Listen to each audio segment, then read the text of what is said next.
ตอนนี้เราก็มาฮอดตลาดแล้วเด้อเนาะซึ่งเขามาเป็นตลาดหนูนคอเด้อทุกคนเนาะโนลายขนาดเบิ่มไหมอันนี้เป็นนอกขมเลยทุกคนนอกขมทางภาคเหนือโล35,000 กีบเนาะนี่ว้ายสีเป็นจะเซฟมากลืมเปลี่ยนสีมาละมาฮอดแล้วนี่ในที่สุดก็มาถึงแล้วสบายดีนอนบ่นอนวะเป็นจังไดแม่เมื่อยบ่บ้านมีบุญมาหากูแก้มสุกิแน่สุกิแก้มไหมสุกิโอ้สบายดีสวัสดีพ่อแม่พี่น้องสบายดีกันยามเช้าๆเด้อก็คือตอนนี้เราทุกคนเฮาสิพาทุกคนออกตลาดเนาะซึ่งแม่กับเอื้อยจะพากันมาเวียงจันทน์เนาะพี่น้องก็คือมาส่งเอื้อยนั่นเองกับหลานเนาะทุกคนเราก็เลยว่าไปออกตลาดแล้วก็เฮ็ดอันกินท่าแม่เนาะทุกคนเนาะเดี๋ยวมาปึ้งกันว่าแม่สิฮอดจักโมงเนาะแล้วเฮาไปตลาดแล้วสิได้อันกินหยังแด้มาสู่แม่กินเนาะทุกคนมาได้หยังมาเฮ็ดสู่แม่กินเด้ยังงงๆอยู่ไปทุกคนเดี๋ยวเฮาสิพาทุกคนไปเลาะตลาดเช้านำกันเนาะไปเบิ่งกันว่าตลาดสิมีหยังแด้เนาะทุกคนเนาะทุกคนตอนนี้เราก็มาฮอดตลาดแล้วเด้อเนาะซึ่งเขามาเป็นตลาดหนูนคอเด้อทุกคนเนาะไปเดี๋ยวเข้าไปเบิ่งกันว่าเฮาสิได้หยังมื้อนี้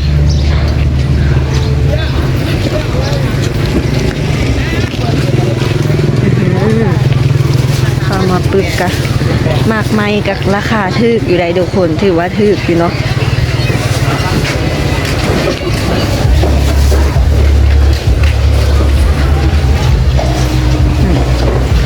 เพิ่นก็สิติดป้ายราคาแบบนี้เลยทุกคน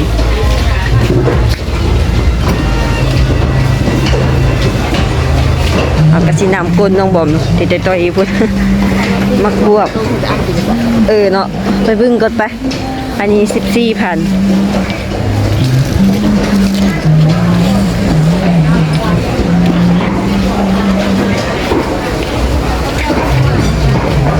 ผักกระเศษเ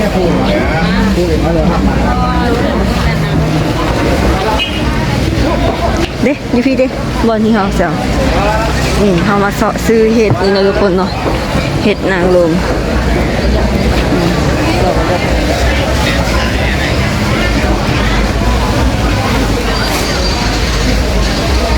โล35,000 กีบเนาะกระไดอยู่เด้อ่อนอยู่ปวดเห็ดอันนี้มันก็อ่อนอยู่แล้วเนาะคือคนลูกถ้าว่างเห็ดอันนางรวมกับเห็ดข้าวเห็ดนี่เลยเฮ็ดอันที่แหละเฮ็ดข้าวใช้แซ่บไม่ล่ะมันบอกว่าต้องหาทำนี่ทุกคนตอนนี้เขากระไดแล้วเนาะเห็ดเราทุกคนเดี๋ยวจะเอาไปแกงทาแม่18,000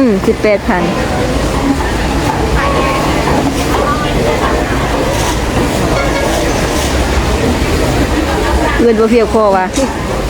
บ่เพียงพอจักอันเลยโอ้มันต้องแค่ป่าอย่างนี้ตอนนี้เขาก็สิย่างเลาะอีกบึ้งก่อนทุกคนเนาะเพื่อเห็นอีกแล้วเขาก็สิเอาอีกมาลักๆนี่บ่มีเป้าหมายเนาะบ่ฮู้ว่าสิเอาหยังเด้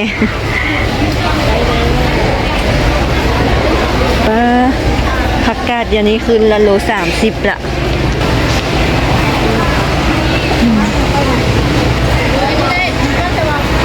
มักหยุ่มแม่ยังอยู่มาสักมักข้างส้ม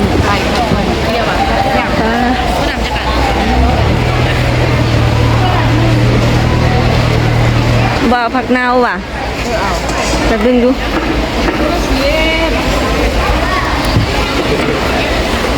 ชื่อเขาเซียนฝ่ายแล้วนะโอ้อันนั้นรู้ผักนาวกระมัดหนึ่ง10,000 กีบเนาะโนลายขนาดเบิ่มไหมอันนี้เป็นนอขมเลยทุกคนนอขมทางภาคเหนือนอขมนอหวานน่าจะไม่กินเลยแกงเห็ดแต่เขียงงอเลยอีแม่มาก่อนจึงถามแม่ว่าเพิ่นสิกินแกงนอบ่จึงมาเอาออกมาซื้อโล25,000ไปซื้อสลีอีกไหมแม่กับหลานมักทะเลสิเนาะไปสิเดี๋ยวนี้เห็นสาลีนี่มักอาหารทะเลจากแม่เลยว่ามักสลีแม่กับหลานนี่คือกันขนาดใด สาลีบ่เบิ่งให้ดีเดี๋ยวมันมีเคลกับบ่มีเคลเลย ละฮะนั่นนะ เอาแม่หมูแป้งคือกันเหรอ ต้องจับเบิ่งเลือกไหมเดี๋ยวให้น้องบ่มเลือกก่อนเนาะต้องเลือกเป็นพิธีพิถันเลยทุกคน แล้วเพื่อนไปบางเทื่อน่ะบ่มีเคลมันบ่มีเมล็ดแต่เนาะอยู่ในน่ะมันเลือดตะแกนพากันหัวอยู่กับน้องบ่มมื้อนั้น อันนี้ชาบัน เท่าใด อันนี้ชาบันอันนี้อะไรครับ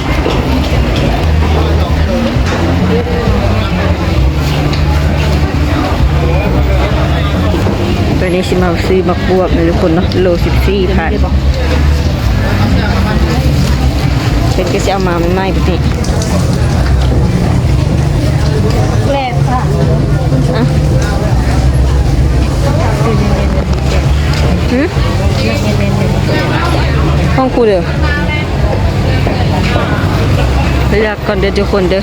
มะเขือมะเขืออันหำม่วงนี่กันโลนึง5,000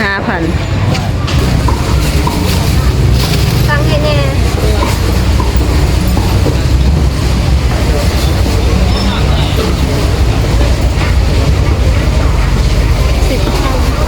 10,000ขอบใจ10,000นี่นะทุกคนมักบวบนี่ถูกนี่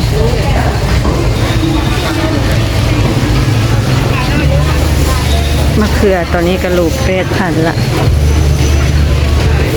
ส่วนนี้ถูกที่สุดแม่นมักลิ้นเด้อทุกคนเดิมแม่นโลนึง5,000กีบนึงซื้อโลนึงแล้วแม่ป้าเลือกกินเลย อันนี้สิมาซื้อมักมานี่เนาะ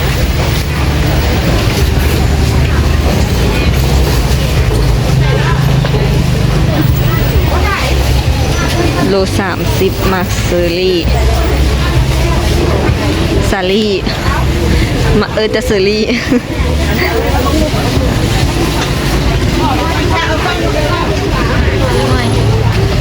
อืม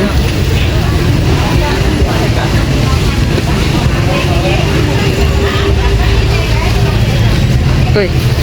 ตกกระจายหมดคิดว่าลุน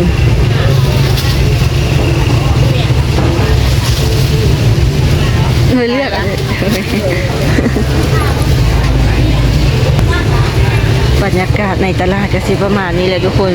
ซึ่งมื้อนี้โบได้พาทุกคนไปเลาะทัวร์ด้วยเนาะเดี๋ยวสิไปเฮ็ดกินท่าแม่ก่อนยานแม่หันมาแล้วอยากกินข้าวกันนะทุกคนเนาะ จะโอนได้เงินก่อนแล้ว จะไปโอนเงินให้น้องบอมก่อนหลังจากที่เราไปตลาดมาเนาะทุกคนเราก็ได้โทรหาแม่เนาะแม่ก็ว่าเดินทางออกมาแล้วเนาะเขาก็ถามหลานเป็นยังเดินงงแงบ่เพิ่นก็ว่าบ่งงแงเนาะหลานก็มักแข่งได้ขี่รถนี่นะทุกคนเขาก็ได้บอกให้เพิ่นบายๆเนาะเพิ่นก็ส่งจุบลามาคือบาทนึง จุบมั่วเพิ่นว่าตอนนี้ก็คือน้องแฟดก็กลับมาฮอดห้องแล้วนะทุกคน กลับมาก็มานึ่งข้าวเตรียมเฮ็ดกินทาเนาะตอนนี้แม่ก็ออกมาแล้วจักเขาก็บ่ฮู้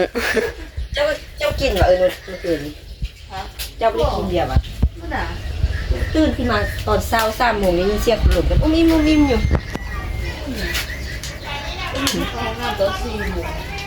เฮาก็สิดังไฟยังพวกเฮายังดังไฟอยู่เด้อคนเดินยังเอาฟืนมาแต่บ้านมาดังอยู่ ประหยัดค่าใช้จ่าย แต่ก็ตีก็ แม่นออกมาแล้วนะทุกคนเนาะน่าจะประมาณ10 โมงปลายเลยแม่จึงสิฮอดเนาะตอนนี้ก็7 โมง7 โมงครึ่งแม่ออกมาแต่บ้าน7 โมงปลายแม่ฮอด7 โมงครึ่งไม่เอามา7 โมงปลายไปหอด 11 โมง10 โมง11 โมงแล้วแม่ฮอดเนาะทุกคนเนาะ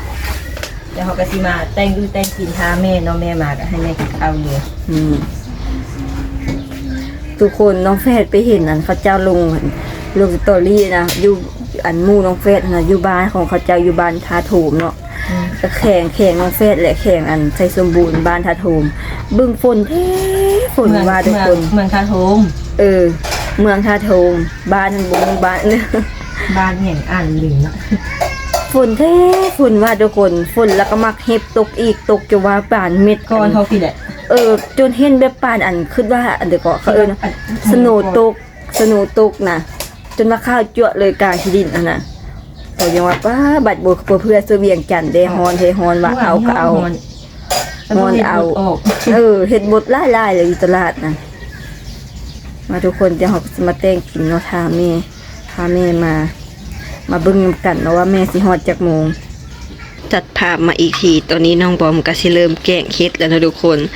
ตอนแรกกระดังไฟเนาะไฟแต่ว่าเตาไฟตอนนี้หันปีงป่าอยู่นะทุกคนไฟดับเราสิมาแกงเฮ็ดอันเฮ็ดน่ะเฮ็ดอันนี้มันบ่แม่นเฮ็ดอันนางลมเลยคันเฮ็ดนางลมมันสิดำกว่านี้หน่อยนึงเนาะเฮ็ดนางฟ้า ได้เห็ดขนาด ภาษาบ่แท้จริงเป็นภาษาไทยก็เฮ็ดนางลมกับนางฟ้าอันเดียวกัน คนเราคือไล่เห็ดเนี่ยแล้วเราก็สิมาปั้นเนาะเพราะว่าน้ำมันหลายพูด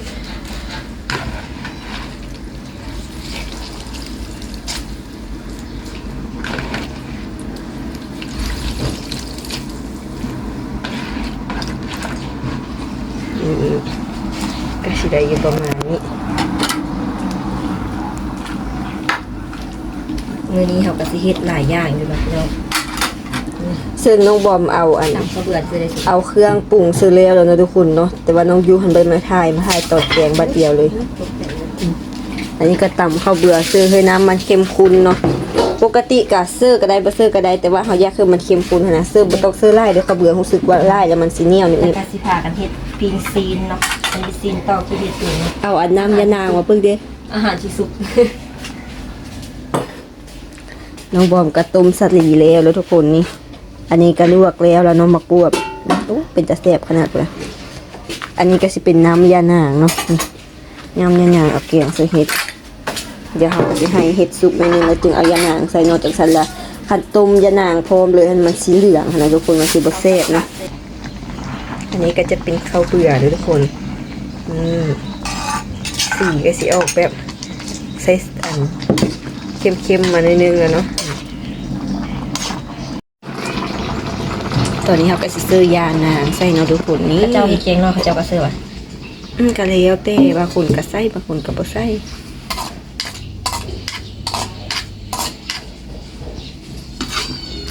นี่ว้าวสีเป็นจะแซ่บมาก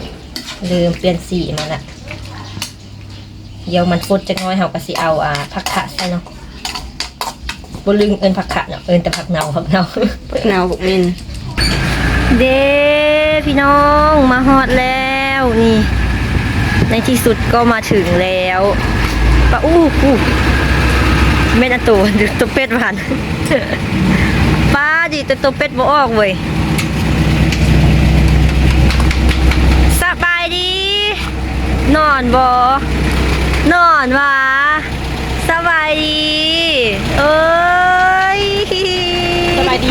สบายดีโอ้ยตื่นนอนได้ซะยังสบายไปกับฮูม่ะกูยังมาหาเขาว่าจ้ะโอ้เดี๋ยวเลยเอาเจ้าอยู่มึงบืนมาห้ากูอยู่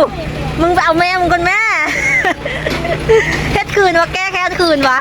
อีแม่ก็ไปทอดเงินไม่ได้เอาลูกได้เอาล้านก่อน มันแก้แค้นคืนวะ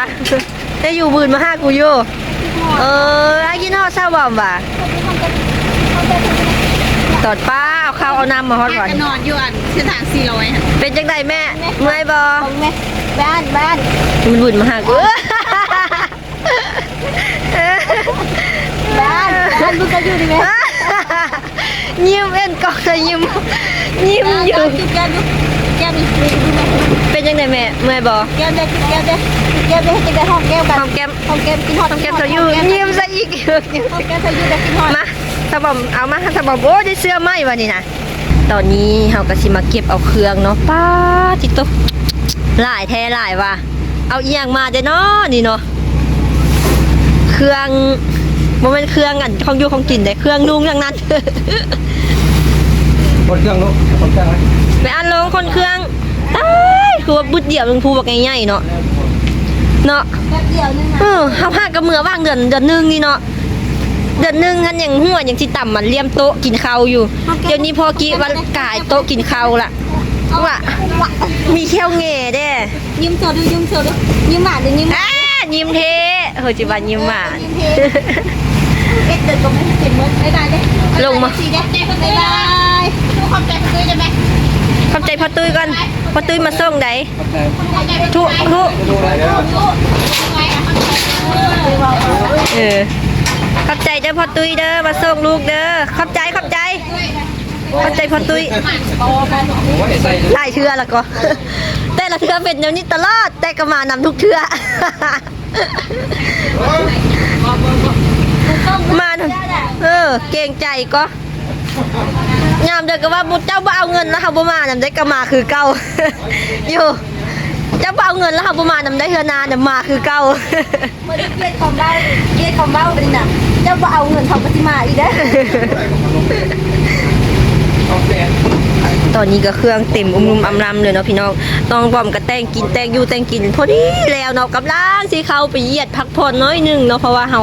ตื่นแต่เช้าแต่งอยู่แต่งกินหมัวดังไฟอยู่ดังไฟพัดบ่ลุกบัดนี้เฮาพัดได้มาเปลี่ยนใส่เตาไฟเตาแดงเนาะอู้ยพี่น้อง จะบอม ใหญ่ไวขนาดเลยผู้บ่าวน้อยสาวบอมนี่เนาะ ประตูให้หาอายบอก คือประตูเป๊ะเลยประตูให้บ่ ประตูกิ๊บ งัก ให้บอก ให้บ่อีพอ ประตูให้บอก เรานอนกลางคืนพุ่นแหละให้บ่เห็นลาน ขาก็ไม่ได้แดดขาของ ตากแดดแด้ข้าวในเมืองเราจะนอนเป็นสีข้าวเฮง กำลังเที่ยวนอนทอดอ่ะปลาไหลลูกไปซื้อน้ำมันตื้อน้ำ โอ้ขนาดว่าไปอยู่บ้านเขาได้อย่างครับว่าข้าวอยู่บึงแม่แม่ที่อยู่ไม่หันดำบนปานขี้กระทาดบ้าหัวอีก ใส่ตัวเข้าไปเลย เก็บเครื่องเข้าวันนี้น่ะ เข้าอยู่ไหนลูกโอ้ยอันนี้ซึ่งเขาเลยยังไง ไปเลยบ๊ายบา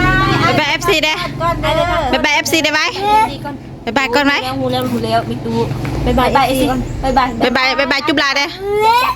อย่าว้าวเลย ไปลูก ให้จังได้บ๊ายบายนะให้จังได้บ๊ายบายกับปีหน้าไปพูด ปิดน้ำมาพร้อมบายปิดน้ำพร้อม ลูกบาด นี่นะ ต้องไงดี บายเอฟซีไว้เร็วๆจุ๊บลา ลูกบาดได้ จุ๊บลา นะ ทูได้ฝากทุกคนเฮ็ดเคยม่วยนะฝากทุกคนอย่ากดไลค์อย่ากดแชร์นะคะ เดี๋ยวจักแม่เอ้าหิวข้าวเลยบอกหิวข้าวบอกกินข้าวกินน้ำนี่ตอนนี้ก็แกงของกินแล้วเลยทุกคนนี่นะอันนี้ของกินที่เขาเอทาเมเนาะโอ้อย่างหนึ่งตุกอันนี้เขาตุกดีเดบเป็นจะดีแล้วเครื่อง ล้างมือก่อนลูก นั่งมือก่อนไปนั่งมือนั่งตีนก็นั่งหน้าก็นั่งมือไป แม่ล้างมือแล้วปะไงบอก อ้ำไปตัวอ้ำนั่ง เอาตัวอ้ามไปนำไหมลูกไปเอาตัวอ้ามไปนำไว้เอาตัวอ้ามไปนำไว้ตัวอ้ามไปล้างมือนำอ้าย ตัวเมียไปนั่ง โอ้ยบอมไปเด้อบอมเด้อดูแหกมาบัดนี้นะมันกำลังสำรวจก็บอกว่านะมันสำรวจสถานที่ไม่ เฮ็ดจังได้นำกัน กับหลานกลับบ้านไปแต่ต้นไปแต่เดือน12เนาะทุกคนเนาะตอนนี้ก็เดือน3 กลับบ้านเพียงนี่เฮา ตอนนี้ก็หลานกลับบ้านไปได้3เดือนปลายจูแค่ตัวอ้ํไปได้ตัวอ้ํบ่ฮู้ไปหั่นน่ะ ก็พอซ้ำเดือน จับมือตัวอ้ำ จูแค่ตัวอ้ํแน่ตัวอ้ํบ่ฮู้ ล้างมือ จับใส่ก่อน ตัวมีตู้ล้างมือพี่นะ ล้างมือส่วนไม่ตู้บ่ไปพุ่นน่ะ ที่มันเยียบอ่ะดิ หิวข้าวออกมาแต่ตอน7:00 นพุ่นเด้เนาะทุกคนตอนนี้ก็สิมากินข้าวเนาะน้องแฟดกะทาแม่อยู่โทรหา3-4สายปะใดสิฮอดเนาะปะใดสิฮอดเนาะอยู่ ซ่อนเหนียวโฮมเมียวอยู่ กระโทรหาเนาะ3สายบ่ฮับจะคือว่าโอ้บ่ฮอดแม่นี่คือนานแท้ตอนนี้ก็คือ ผัดไทย มาเริ่มกินข้าวหิวข้าวเด้อทุกคนตอนนี้ก็คือ10 โมง คนกินข้าวแม่เด้อ ข้าวเช้า10 โมง โดนๆจังได้เจอกันฟุดหน่อยหนึงเด้อพี่น้องไอ้เคยเพิ่นเฮ็ดเวียกเนาะ อันพ่อหันคือสิเหงาเด้อเนาะอยู่ผู้เดียวเนาะ มันไม่เงาอ่ะให้ความหวาน บอกให้มันกินบ่เป็น อันนั้น ให้ทุกคนเดี๋ยวเราสิมากินข้าวนํกัน นั่ง อยู่เลย จะเฮ็ดไล่เอาไว้ในตู้กินได้ โอ้ย ให้แมวกิน ให้แมวกินนะแมวบ่กินแมวบ่ แมว กิน กิน แมวอิ่มแล้ว อย่าบ่นเด้อลูกเด้อมาบ่นเด้อ แมวอ่ะ ฉันแหละคันว่าอัดประตูนี่โดนกินเยี่ยมอ่ะบอมกินบอมฮักกันมาไม่ดิฮักกัน ชอบกระดุม ลูกนั่งซะบอกอ่ะบางคนไหน เราจอบไปซื้อตัวนึงบอก ไปจับเลยไปจับไอ้ผมจับ เฮ็ด โนโนโน จับแม่แล้วลงมากินข้าวนะ จะอยู่ไปเราแม่ไม่ได้จับเลยให้นายจะบอกให้นายมาดูมือเอามาเอาเขา ให้หรอ ลูกสาวนี่มา ให้หรอ ให้หรอ อุ้ยไม่ถูกกินอะไรเลยนะ ให้กินทอนเมียแล้วให้กินทอนล่าง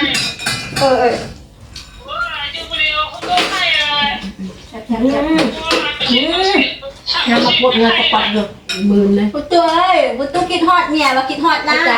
เจ้าจุ่มถึงทันมาเช็คมันคือมือนี่ปุตตัวกินฮอดเพิ่มน้ำแม่จ้ะบอกไก่น้ำนอนกับไก่น้ำแม่ตีแล้วบอกว่าปุตตัวเอ้ยไอ้กินฮอดปุตตัวคือการว่าแม่ ระวังลูกคิดกับแมวนะตัวเลยไปซักหยาเถอะ เอ้าเนี่ยอยู่นี่ หนูพอลูกเมียจะเมียอยู่นี่เลยจ้ะ มาเด้อกินข้าวเด้อ กูจับไปลูก มันกินจุ่มติ๊กผม ไม่พูดเลยเดี๋ยวแล้วเรื่องการเนี่ยเรื่องนี้กูเข้าใจแล้วแม่มันตีแม่มันบิ๊กฮูมันคือบ่ให้มันมึนบ้า มันจะไปเอ็กซ์ตัวแมว มันจะไปเตะกับแมว มันจะแมวมันกัดอีบอมนี่เลย ไม่เอาการลูก มันได้เป็นว่าอีบอมจักหน่อยแบ่งเอามุกกินกันป่า เข้มหวะ โมเมนต์มันแซ่บแต่มันเก็บ บอก แล้ว เข้มเด้ง มันเก็บแล้ว ฮะ ยาสนับแล้วก็ อยากเป็นซองอยากให้ใจดีอยู่ พอประตูตาแดงเนี่ยลูกเจ้าเจ้าที่ตัวแมวกัดเป็นห่วงแง่บอกมันเป็น อ้าว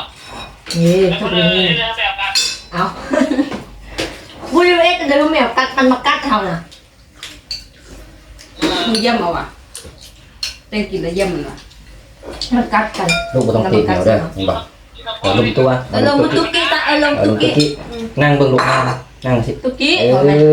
ลง เอาได้ เอาตัวกี้นะ กัดเขาเองก็ดีเขาไปซักยาเอาเงินเจ้าได้ป่ะสิ ทำไม เอาตัวกี้ลูก นะเขาแรงมา บอกตัวกี้ลูกลงสิ จุ๊บแก้มตุกกี้แน่จุ๊บกี้จุ๊บไหมจุ๊บแก้มโอ้เอาจุ๊บแก้มนี่จุ๊บไปจุ๊บไป จุ๊บพี่ พระจันทร์จุ๊บพระจันทร์จุ๊บเอาไปอันจุ๊บแก้มกินฮอดบอกินฮอดประตูดิตูจะกินฮอดได้เด้อ อีบอมคือสิน้า ผิวเอาประตูเป็นอายเห็นบอก หัวกูยินได้โทรศัพ ตู ท์ได้ เป็นอายแต่ว่ามันกระมอดถึงเบาลายละเดี๋ยวประตูให้แล้วเพประตูเอาจุ๊บแก้มอีกปะเนี่ยเออเห็นเขาเรียกกูจะกลับโอ้โหโอ้เตาประตู ก็ ให้ สิบอมมา ก่อน ยันพ่อเป็นหมด ลูกไปจะคิดทางงานนะงาน ห้องกันที่ย่า ย่านี่นะ ของกลจะประตูอีก ทุกคนบ่แม่นอย่างเดียวนี่นะเบ่งพลังนะหายาง ปีวันบอก มีพลังอยู่นั่นละ ตอนนี้เราก็กินข้าวกินน้ำแล้วนะทุกคนเราก็สิมาเมียนเครื่องมาเบิ่งว่าแม่เอาอหย่างมาตอนเด้คือแบบหลายแฮงนะมีแตะผักอันนี้ผักกับผักนอกงามทุกคนผักนอก มีอันเดออีกแม่นเดือนอยู่ห้องค่ะแม่ปลาแห้งอันนี้มันแก๊สอันเดออันนี้นะอุ้ยฮักนี่นะแก๊สอันเดออันนี้ อาจจะคนสั่งให้มาเดินลง หักละเอาไงวัดเดียวหักเลยปลาแห้งเม็ดเดือดแดงเอาอันเดิมมาแดงนี่อันนี้มักแข้งอันนี้เด็กแม่อันเดิมตองลืมบอกแม่เอาให้เอาว่าเอามักบรรตุนมายามอยู่ประสุกเหรอเนาะฝนตกพักบนน้ำมานอกแล้วอันเดืออยู่เป่านี่คือไล่อันแฮะโอ้มากล้วยมืดว่าอยู่เป่านี่ เอาแก๊สมุกรถ จักบุหูน แก๊สหน่อย ำดีว้าวของดีปลาร้าแม่อำทุกคนคาดปลาแดกแม่น่ะเอ็ดกินอันเดียวกับบ่แซ่บนะไปซื้อกับบ่แซ่บคือปลาแดกอันอีเม จะเรียกว่าปลาแดกอีแม่นี่บ่เสียบ่แม่ที่เอาคืน โบว่า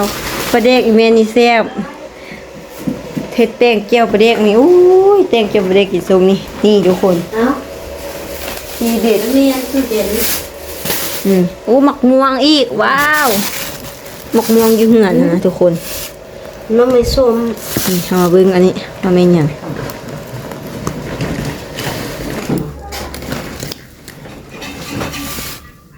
ฮะ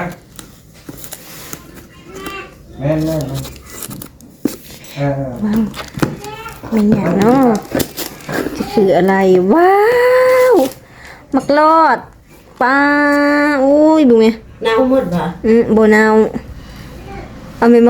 มันคือเป็นอย่างสีเดียวละไหม เอาเป็นจังสั่นแท้มันนุ่ม บึงเลยทุกคนมาสีบึงไหมป้า ทุกคนผีหนึ่งให้แม่ก็ผีหนึ่งให้แม่ดองไฟหนึ่ง หมักลอดว่านบริสุม สติงกันนะ เธอมันสุกตัวนึงมันเนี่ยมันยังฟาดอยู่ เป็นคันที่ซื้อก็เลือกของผมกินสติงมันตัวพี่แดง ลอยประแดกนี่ยอดทุกคน พี่ครับว่า หมัก เอาทุกอย่างมาแม่ ลิงอันนึงอย่างนี้ลิง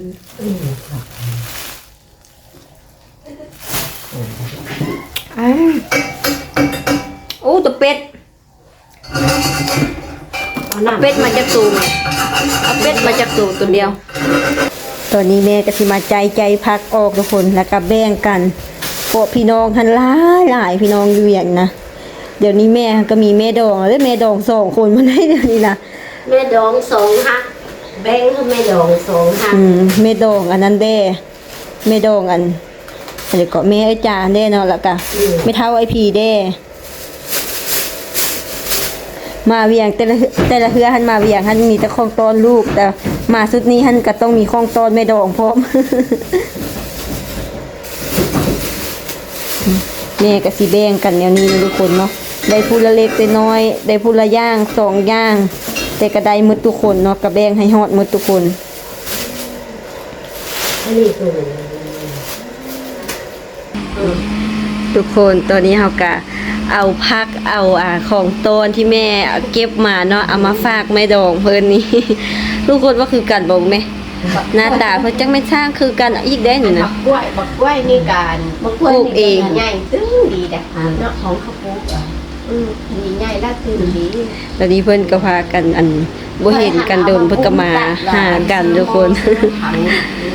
เอาไปให้อีกดอกผู้หนึงเพิ่นบ่อยู่เนาะแล้วก็มาให้อีกดอกผู้นี้ดอกผู้นี้อยู่แล้วกันลมกันน้อยนึงเนาะทุกคนเนาะนี่ มันก็เป็นมากพวก